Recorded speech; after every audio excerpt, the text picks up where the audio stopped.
السلام عليكم ورحمة الله وبركاته. مرحبا بكم عندي فيديو جديد من قناة يوميات شرفة. اليوم غادي نحضر معكم واحد الملويات بالورقة ديال البسطيلة، كيجيو زوينين وكيشهيو. ودابا غادي ندوزو للطريقة.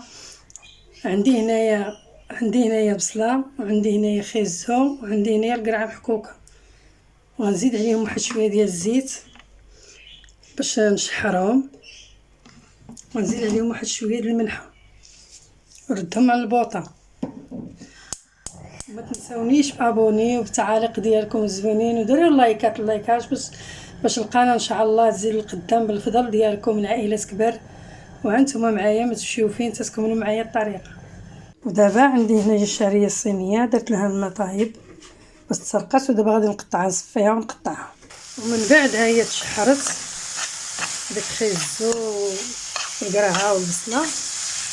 غندير دابا شويه ديال العطريه، ندير فلفله حمراء، وغندير شويه الكركم، شويه البزار، شويه الكمون،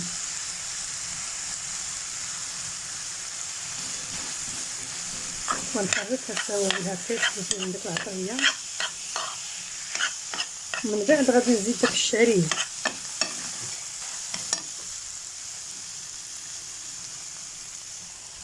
صفيتها غنزيدها عليها. دابا غادي نخلط شويه العناصر بعضياتهم مزيان.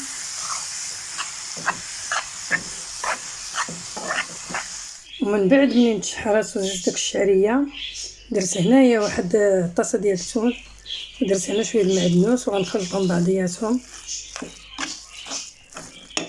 ومن بعد زدت واحد شويه الزيتون مهرس، وغندخلهم هكا مزيان شرموله. ودابا غادي ندوز نعمر الورقه ديال البسطيله ان شاء الله. ودابا عندي هنايا الورقه ديال البسطيله، ها هي غادي نطلقها هكا على واحد، وغادي نعمر التعميره في الوسط هكا على هذا الشكل هكا. نعمرها مزيان هكا. عندي هنايا الفرماج محكوك، غنديرو هكا هنايا شويه،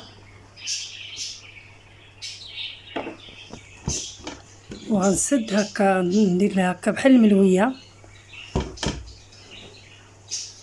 وغندير لها على هذا الشكل هكا، وغندير لها هكا نطلقها مزيان، نولي ندير لها هكا، غندير لها على هذا الشكل هكا شكل ملاوي. دابا غنكمل هذا الشيء كامل بهذا الشكل. ومن بعد انا ساليتهم بالتعمار، دابا غنديرهم في الفران يطيبوا على نار متوسطه. ومن بعد انا جبتهم من الفران، شو كيجيو زوينين وكيشهيو فنين. درتهم في الفران مقرملين، تاكلوهم بالصحه والراحه والعافيه.